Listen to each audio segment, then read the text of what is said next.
بچپن سے اللہ تعالیٰ نے حضور کی جس طریقے سے پرورش کی، 4 سال کی عمر میں حضور علیہ الصلوۃ والسلام بکریاں چراتے تھے، 12 سال کی عمر میں آپ بکریاں چراتے تھے۔ بکریاں کیوں چراتے تھے آپ؟ بکریاں آپ سورس آف انکم کے لیے، پیسے کمانے کے لیے چراتے تھے۔ حضور علیہ الصلوۃ والسلام بکریاں چراتے تھے، آپ تو یتیم تھے، والد کا بھی انتقال ہو چکا تھا، والدہ کا بھی انتقال ہو چکا تھا، آپ اپنے چچا کی کفالت میں تھے، آپ یہ نہیں چاہتے تھے کہ میں اپنے چچا پہ بوجھ بنوں، تو 12 سال کی عمر میں حضور علیہ الصلوۃ والسلام بکریاں کماتے تھے، اس سے جو انکم آتی تھی وہ لے جا کے اپنے چچا کو دیتے تھے۔ اب یہ سیرت ہے، یہ رول ماڈل ہے۔ کیا ہمارا 12 سال کا بچہ آج اس قابل ہے؟ ہمارا 12 سال کا بچہ اس قابل ہے کہ اس پہ اتنی رسپانسبلٹی ڈالی جائے کہ وہ 12 سال میں اس قابل ہو سکے کہ وہ مہینے کے 100 روپے ہی کما لے، کما کے ابا کو لا کے دے کہ ابا یہ 100 روپے میں نے مہینے میں کمائے؟ اور کیا ہمارے والدین اپنی اولاد کو اس پروسیس سے گزارتے ہیں؟ اب ہمارا ایجوکیشن سسٹم کیا ہے کہ 30 سال تک تو وہ ٹوٹلی ڈیپینڈنٹ ہے ابا پہ، 25 سال تک ٹوٹلی ڈیپینڈنٹ ہے ابا پہ۔ اب ابا چوری کرے، حلال کمائے، حرام کمائے، اس کی فیسیں بھرنی ہے، سب کچھ اس نے کرنا ہے، تو بھائی یہ جو 20 سال کا ہو گیا یہ خود کیوں نہیں کماتا؟ پڑھے بھی کمائے بھی۔ یہ جو ہم نے اپاہج بنا دیا ہے۔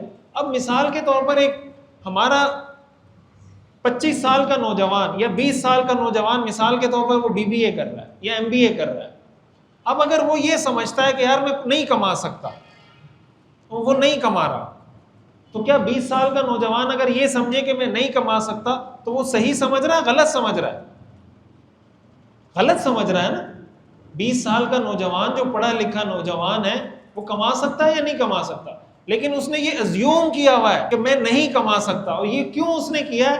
اس لیے کہ ہمارا تعلیمی نظام اس کو یہ بتاتا ہے کہ بھئی تم جب تک تمہارے پاس ڈگری نہیں آئے گی تم کسی کام کے نہیں ہو۔ ٹھیک ہے بھائی، اس ڈگری کی بیس پہ جو جاب ملنی ہے وہ تمہیں نہیں ملے گی، اس ڈگری کی بیس پہ جاب اس وقت ملے گی جب یہ ڈگری آ جائے گی، لیکن اس ڈگری سے علاوہ بھی تو دنیا میں بہت سارے کرنے کے کام ہیں، وہ کام کیوں نہیں کرتے؟ اب آپ مجھے بتائیں کہ اگر صرف اسی ایک چیز کو آپ لے لیں کہ ہمارا 20 سال کا، 18 سال کا، 17 سال کا نوجوان وہ یہ فیصلہ کر لے کہ بھائی میں نے اپنی پڑھائی بھی کرنی ہے، ساتھ میں نے کمانا بھی ہے، تو وہ کما لے گا نہیں کمائے گا؟ آج 12 13 سال کے بچے لاکھوں روپے کما رہے ہیں، آپ کے سامنے ہی ہیں، اس کی ویڈیوز بھی آتی رہتی ہیں، سوشل میڈیا پہ بھی آتا رہتا ہے۔ 15 سال کا نوجوان ہے، مہینے کے اتنے ڈالر کما رہا ہے، تو 15 سال کا کما سکتا ہے تو 18 سال والا کیوں نہیں کما سکتا؟ لیکن ہم نے اپنے آپ کو اپاہج بنا دیا یہ دماغ میں کہ میرے بس میں نہیں ہے، میں نہیں کر سکتا۔ کیوں؟ اس لیے کہ 10 بجے اس نے اٹھنا ہے، پھر رات کو 2 بجے اس نے سونا ہے، پھر اس نے جناب دوستوں کے ساتھ بھی گھومنا ہے، پھر اس نے ٹائم بھی ضائع کرنا ہے، پھر دوبارہ اس نے رات کو 2-3 بجے آ کے 3-4 بجے سونا ہے، پھر 12 بجے اس نے اٹھنا ہے۔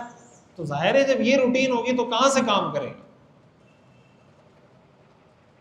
اب جب شروع سے یہ عادت ہی نہیں ڈلوائی، اب یہ عادت کیوں نہیں ڈلوائی؟ جب ہم یہ پڑھتے ہیں لَقَدْ كَانَ لَكُمْ فِي رَسُولِ اللَّهِ أُسْوَةٌ حَسَنَةٌ کہ تمہارے لیے رسول اللہ اسوہ حسن ہے، تو رسول اللہ تو 12 سال کی عمر میں پیسے کما رہے تھے، رسول اللہ تو 12 سال کی عمر میں بکریاں چرا رہے تھے، اور رسول اللہ کا جو عاشق ہے، جو عشق رسول کا دعویٰ کرتا ہے، اس کو یہ پتہ ہی نہیں ہے، وہ یہ سمجھتا ہے کہ 25 سال سے پہلے کوئی پیسے کما نہیں سکتا، یا 25 سال سے پہلے کوئی اپنے پاؤں پہ کھڑا نہیں ہو سکتا۔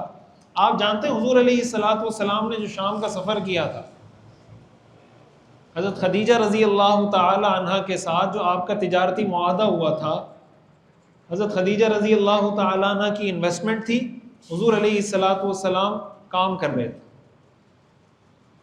پیسے حضرت خدیجہ کے تھے، بزنس حضور کر رہے تھے، آپ کا کانٹریکٹ ہوا وہی جو بھی پروفٹ ہوگا اس کا اتنا پرسنٹ میں لوں گا، باقی آپ کا ہوگا۔ حضور علیہ الصلوۃ والسلام 25 سال کی عمر میں تشریف لے گئے تھے شام۔ کہاں تشریف لے گئے تھے؟ شام۔ یہ شام آپ کیوں گئے تھے؟ تبلیغ کے لیے گئے تھے۔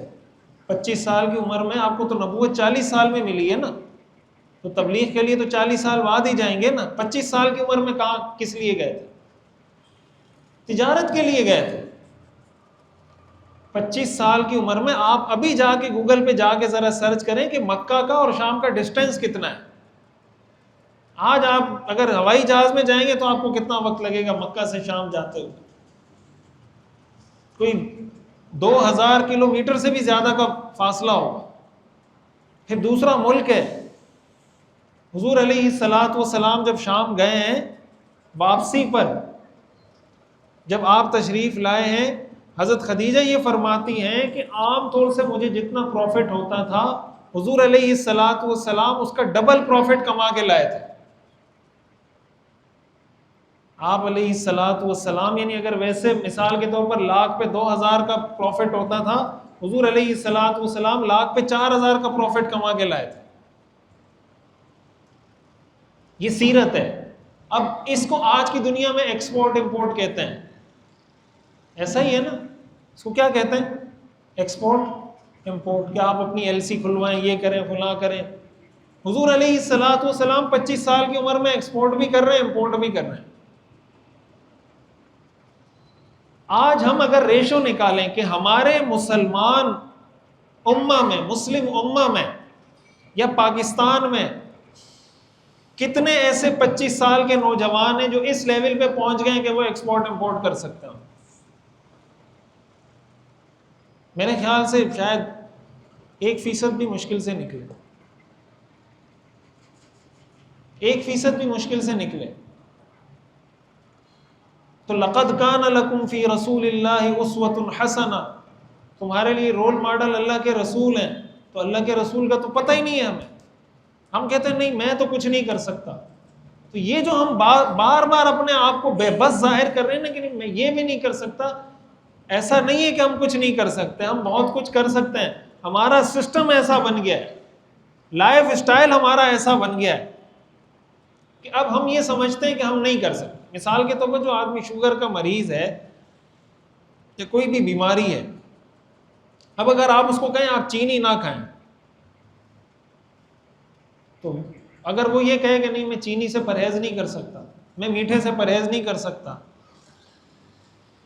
تو بھائی چینی جب نہیں آئی تھی دنیا میں، جب اس کا وجود نہیں تھا، اس سے پہلے لوگ رہتے تھے زندہ یا نہیں رہتے تھے؟ زندہ رہتے تھے چینی کے بغیر یا نہیں؟ چینی تو زہر ہے. اب اگر وہ یہ کہتا ہے نہیں میں چینی کے بغیر زندہ نہیں رہ سکتا، وہ یہ اس لیے کہہ رہا ہے کہ ہمارا لائف اسٹائل اس طرح بن گیا ہے کہ ہر چیز میں چینی استعمال ہو رہی ہے. اس کا یہ مطلب نہیں کہ چینی کے بغیر زندہ رہنا مشکل ہے. مسئلہ یہ ہے کہ ماحول ایسا بن گیا ہے یا بنا دیا گیا ہے کہ انسان یہ سمجھتا ہے کہ چینی کے بغیر زندگی گزارنا مشکل ہے. یہی معاملہ ہمارے ایجوکیشن سسٹم کا ہے. ہمارے ایجوکیشن سسٹم نے ماحول ایسا بنا دیا ہے کہ ہمارا نوجوان کہتا ہے نہیں یہ کام میں نہیں کر سکتا، حالانکہ اس سے پہلے اس سے کم عمر کے نوجوان یہ کام کر چکے ہیں، لیکن اس کا ماحول ایسا بن گیا ہے کہ اس کو لگتا ہے کہ نہیں میں نہیں کر سکتا.